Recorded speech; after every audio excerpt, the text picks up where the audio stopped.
కడప జిల్లా గండికోటలో ఇంటర్ విద్యార్థిని హత్య కేసు నిందితులను పక్కా సాంకేతిక ఆధారాలతో పట్టుకుంటామని ఎస్పీ అశోక్ కుమార్ తెలిపారు. హత్యలో ప్రియుడు లోకేష్ పాత్ర లేదని తేల్చి చెప్పారు. అమ్మాయి కుటుంబ సభ్యులు ఇతరులెవరి పాత్రైనా ఉందా అనే కోణంలో ఆరా తీస్తున్నారు.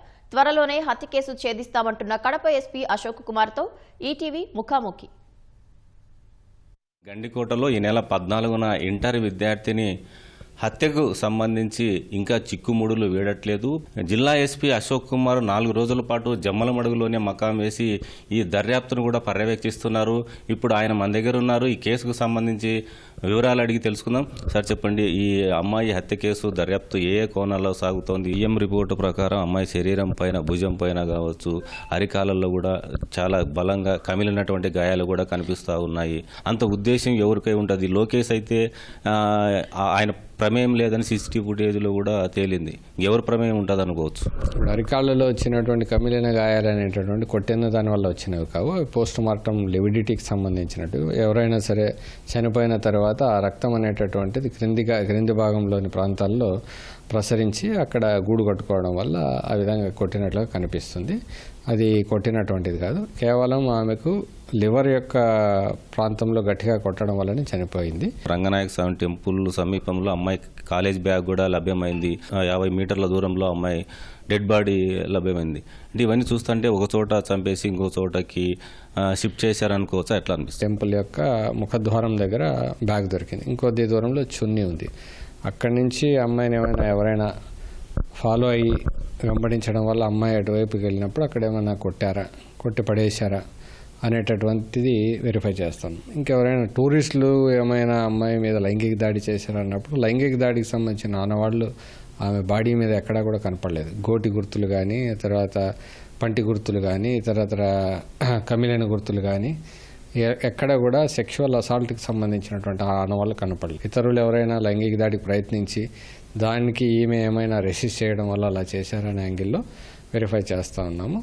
ఎలిమినేషన్ మెథడ్లో కూడా వెరిఫై చేస్తాం. ఎవరెవరు చేసి ఉండడానికి అవకాశం లేదో ఆ యాంగిల్లో కూడా మేము ఫిల్టర్ చేస్తూ ఉన్నాము. మనము ఎంత వీలైతే అంత త్వరలోనే దీన్ని ఛేదించడానికి అన్ని రకాల ప్రయత్నాలు చేస్తున్నాం. సార్, లోకేష్ అనే వ్యక్తి ఉదయం 8:30 గంటలకు అమ్మాయిని తీసుకెళ్లి లోపలికి వెళ్ళినట్లు టోల్గేట్ దగ్గర సీసీటీవీ ఫుటేజ్లో ఉంది. తిరిగి 10:30కు బయటకు వచ్చాడు. అంటే అమ్మాయిని అక్కడ వదిలిపెట్టి రావడానికి కారణం ఏమిటి? అమ్మాయి బస్సు ఎక్కకుండా, ఆటో ఎక్కకుండా ఎందుకు మళ్ళీ గండికోట లోపలికి పోయింది? ఎవరి కోసం అమ్మాయి వేచి చూస్తుందని మీ దర్యాప్తులో?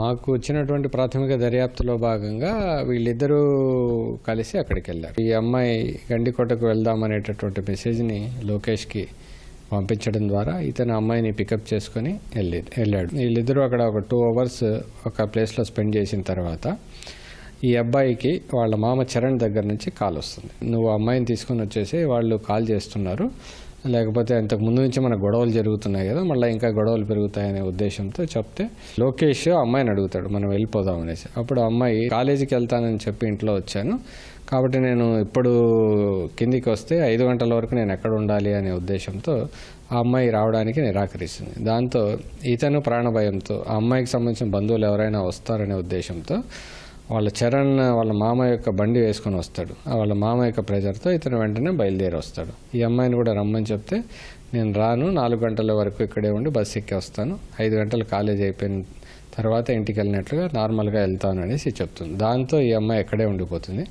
అక్కడ దిగిన తర్వాత అమ్మాయి మళ్ళీ అటు రంగనాయకుల స్వామి టెంపుల్ ఉన్నటువంటి రూట్లో వెళ్తున్నట్లుగా, సింగిల్గా నడుచుకుంటూ వెళ్తున్నట్లుగా మనకు హరిత దగ్గర ఉన్న సీసీటీవీ కెమెరా, ఇంకా కొన్ని సీసీటీవీ కెమెరాల్లో నమోదైంది. లోకేష్ అనే వ్యక్తి బయటికి వెళ్ళిన తర్వాత అమ్మాయి సోదరుడు సురేంద్ర కూడా ఆ ప్రాంతానికి 11 గంటల సమయంలో వచ్చాడు. వాళ్ళ ప్రమేయం కానీ, వాళ్ళ కుటుంబ సభ్యుల ప్రమేయం కానీ ఏమైనా ఆ కోణంలో మీరు దర్యాప్తు చేశారు?